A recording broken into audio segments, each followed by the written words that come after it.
ça fait longtemps que j'ai pas fait, c'est la partie 3. Pourquoi la partie 3 pour ceux qui sont là? C'est parce que je lis un livre en fait, voilà, qui s'appelle Contes et légendes, la mythologie grecque. Et du coup, c'est pour suivre en fait les chapitres. Voilà, je sais que c'est un conte qui vous plaît plutôt pas mal. Et voilà. Du coup, vu que ça fait longtemps, je me dis que je peux le refaire, je sais que ça plaît à certains, donc voilà. J'espère que ça vous plaira. Pour rappel, pour les gens, je suis dyslexique, ce qui fait que des fois ça peut m'arriver de buter sur des mots ou de me tromper. Donc vous pouvez bien vouloir m'excuser. Et sachez que je reviens à ma journée de taf et que j'en ai plein la tête. Voilà. Du coup voilà les amis. Tout d'abord on va peut-être écouter un peu. J'aime bien le bruit des livres. Sinon moi j'espère que vous allez très bien. Je voulais encore vous remercier. Hier on a dû prendre genre 12 abonnés. Merci à vous tous. À tous les nouveaux. Et je vous souhaite la bienvenue, évidemment. Du coup, le livre s'intitule Contes et légendes. Et maintenant, on va essayer de retrouver notre page. Le premier chapitre s'appelait La création du monde. Le deuxième, Ouranos et Gaïa. Le troisième s'intitulait Chronos. Le titre du quatrième était Le combat de Zeus et le partage du monde.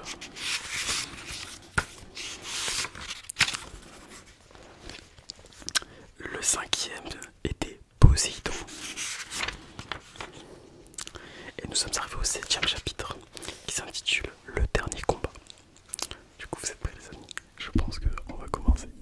Donc, sur Terre, la lutte n'était pas terminée. Pour devenir définitivement le souverain des dieux et des hommes, Zeus devait encore combattre un démon redoutable, Typhon. Cet être monstrueux qui était le plus jeune des fils de Gaïa. À son approche, tout le monde fuyait, et les dieux eux-mêmes redoutaient d'affronter ce monstre. Sa force inépuisable, sa taille gigantesque et sa laideur l'emportaient sur celle des autres fils de Gaïa. Au bout de ses bras immenses s'agitaient des têtes de dragons à la langue noire. Chacune d'entre elles jetait des lueurs de feu par les yeux et poussait des cris de bêtes sauvages. Zeus les entendit gémir, hurler et rugir tour à tour. Il se prépara à combattre et saisit ses armes. Le choc fut terrible. La terre trembla, le ciel s'embrasa et la mer se dressa en une vague bouillonnante. Entre les crocs des dragons jaillissait du feu qui détournait les éclairs divins. Soudain, rassemblant toutes ses forces, Zeus lança un trait puissant. Alors un trait, ça veut dire un projectile que l'on lance à la main. Voilà. Donc, soudain, rassemblant toutes ses forces, Zeus lança un trait puissant de sa foudre qui enflamma d'un seul coup les multiples têtes de dragons. En un brasier gigantesque, le monstre se consuma, brûlant sans répit la végétation alentour. Alors, enfin victorieux, le maître suprême du tonnerre le précipita au fond du Tartare. Désormais, Zeus pouvait régner. Il regagna sa demeure au sommet du mont Olympe. Voilà à peu près l'illustration que l'on a des bras de Typhon.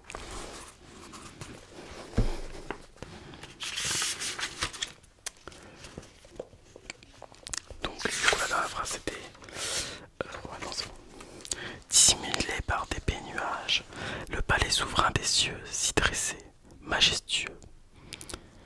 Les dieux se retrouvaient souvent dans la grande salle de marbre pour de joyeux banquets où l'on se délectait de tout nectar de l'ambroisie. Ils aimaient les fêtes et l'Olympe résonnait parfois de leurs rires et de leurs chants.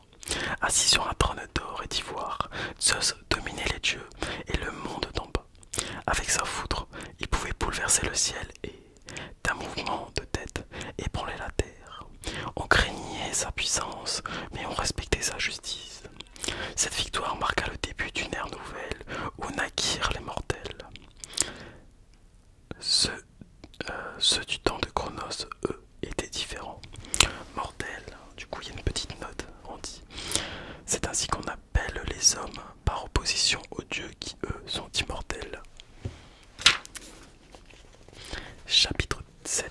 L'âge d'or.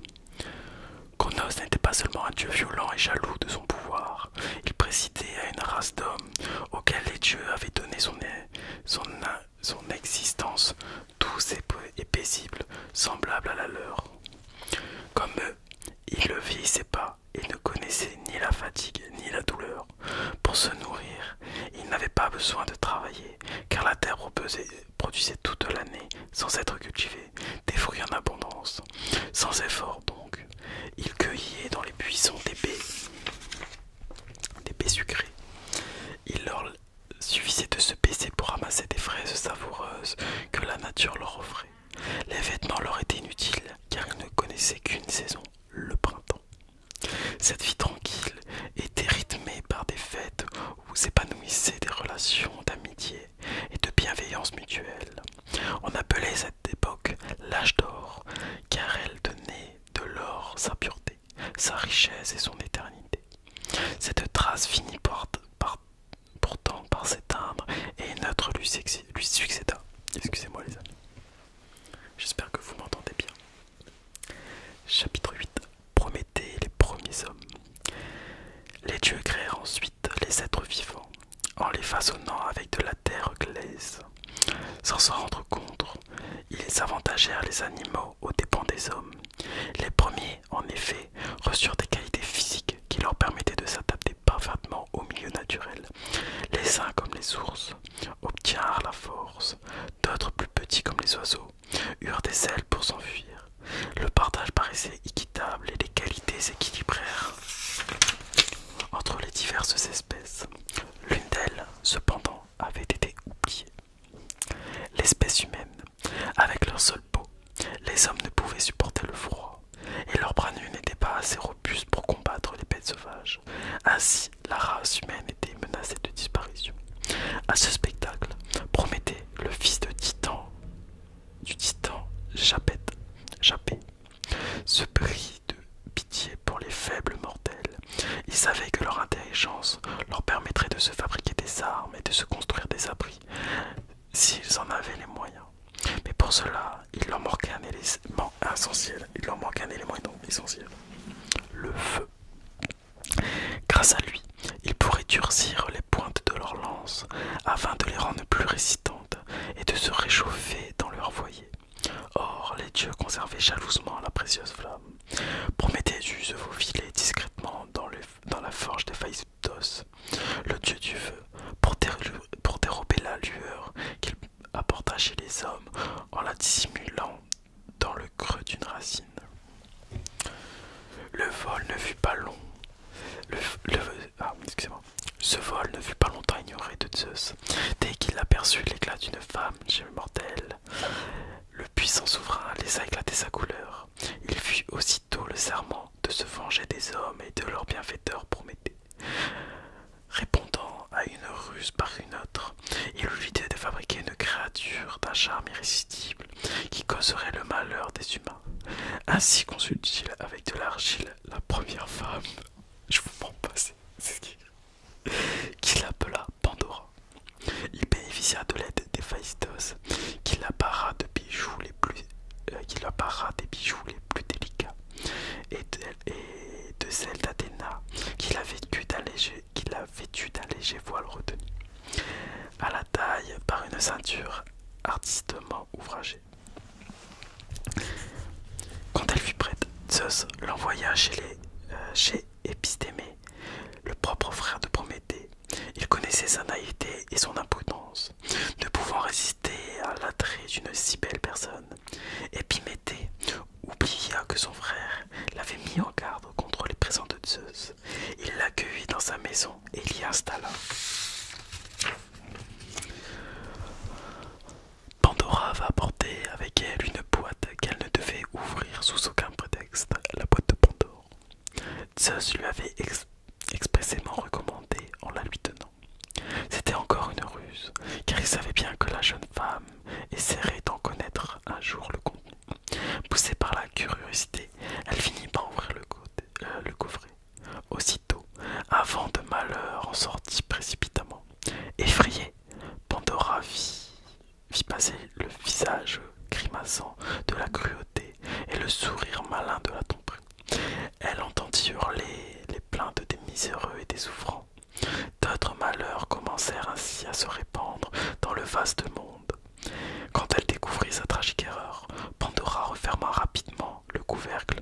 Seulement, l'espoir et toutes les promesses de bonheur pour les hommes restèrent à jamais enfermés dans la boîte.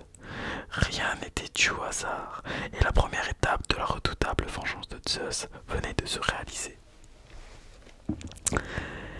Le deuxième châtiment, plus cruel, allait frapper Prométhée. À l'aide de liens inextricables. Inextricable, ça veut dire que l'on peut démêler, dénouer. Okay. À l'aide de liens inextricables qui lui entravaient douloureusement les bras et les jambes, Zeus se vit attacher à un rocher.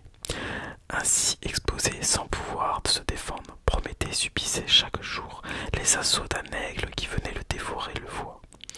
Et chaque jour, par son supplice, son foie se reformait. En échange d'un bienfait, Prométhée reçut donc un terrible châtiment. Quant aux hommes, ils apprirent malgré eux qu'un bien pouvait être accompagné d'un malheur. Et sachez les amis que c'est totalement vrai. Totalement. Nous sommes pas au deuxième chapitre, mais au deuxième arc, qui s'intitule Les dieux de l'Olympe. Premier chapitre du deuxième arc. Les amours de Zeus. Le roi des dieux ne s'occupait pas seulement de faire le malheur des hommes, il essayait aussi de faire le bonheur des mortels, surtout de celles qui lui plaisaient. Et elles furent nombreuses. On connaît tous Zeus comme étant un chaud lapin, si on peut dire ça comme ça. Bien qu'ils furent mariés à la déesse Héra, Zeus eut beaucoup d'aventures amoureuses. Son épouse légitime était forte jalouse et n'appréciait guère les escapades de son époux. Quand elle apprenait qu'il était allé rendre visite à une mortelle, elle devenait folle de rage. Sa colère ne s'apaisait que lorsqu'elle s'était vengée de cette femme ou d'un enfant qu'elle lui a du Dieu. Aussi avait-elle Zeus à l'œil, mais lui mettait tout en œuvre pour s'échapper de sa surveillance. Il aimait prendre l'apparence d'un animal pour convaincre la méfiance de ses belles victimes. Il usa de cette ruse pour approcher la belle Léda. La jeune femme venait d'épouser Tindar, le roi de Lacédémone. Ok. La jeune femme venait d'épouser Tindar, le roi de Lacédémone. Zeus se transforma en cygne et, comme il était poursuivi par un aigle, il se réfugia auprès de la jeune reine qui l'accueillit entre ses bras. Il profitait de cette grande projection. Il s'unit avec elle et lui laissa 2 œufs d'une taille inhabituelle. L'un donna naissance à des dieux jumeaux, Castor et Pollux. L'autre fit naître 2 sœurs, Clytemnestre et Hélène. Chose à savoir, c'est que dans la mythologie, ils ont tous des noms farfelus. Cette union resta secrète de Tindar, crut qu'il venait d'en donner 4 à sa jeune épouse. Les enfants nés des unions passagères de Zeus et des mortels eurent un destin particulier. Certains obtinrent un gros pouvoir, comme Minos, qui devint l'un des 3 juges des enfers. Sa mère était humaine, il s'appelait Europe. Sa mère était humaine, elle s'appelait Europe. Zeus avait aperçu la jeune fille alors qu'elle jouait à la balle avec ses compagnes au bord de la mer. Frappé par la délicatesse de sa silhouette et de la pureté de ses traits, il ne put résister au désir de mieux la connaître. De jeunes taureaux broutaient l'herbe non loin d'elle.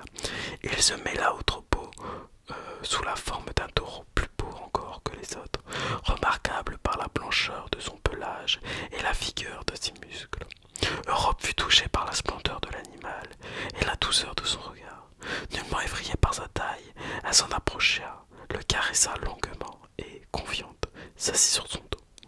À ce moment, le dieu l'enleva sous l'œil impuissant des jeunes filles et l'emporta par-dessus les flots. Le couple disparut à l'horizon. On raconte que Zeus avait amené Europe en Crète où il donna naissance à Minos.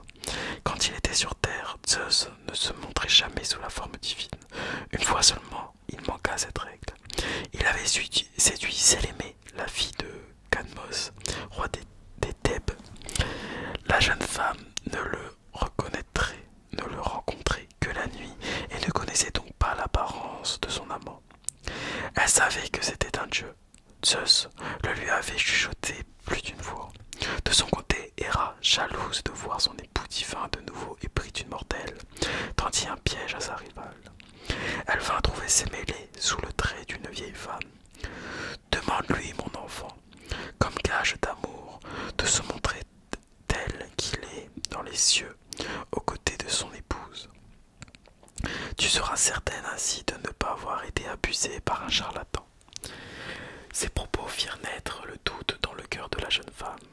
Elle voulut voir son amant et le pria de lui accorder une faveur, sans lui préciser laquelle.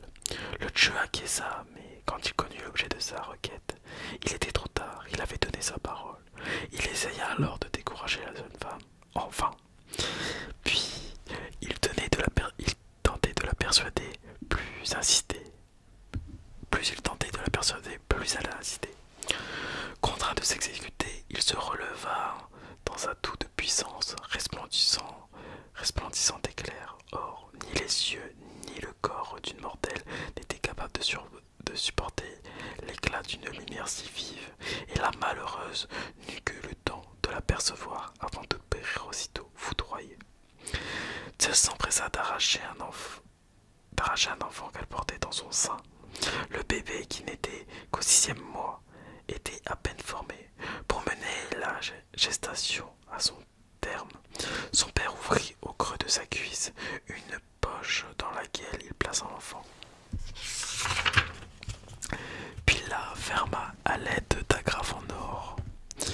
Quand le temps fixé par la destinée parvint à son terme, Zeus mit au jour Dionysos. Bien que né d'une mère mortelle, l'enfant par son père était immortel. Dionysos, il me semble que c'est le dieu du vin. Voilà les amis, on vient de finir, du coup c'est le chapitre 1, deuxième acte, chapitre 1. J'espère que cela vous a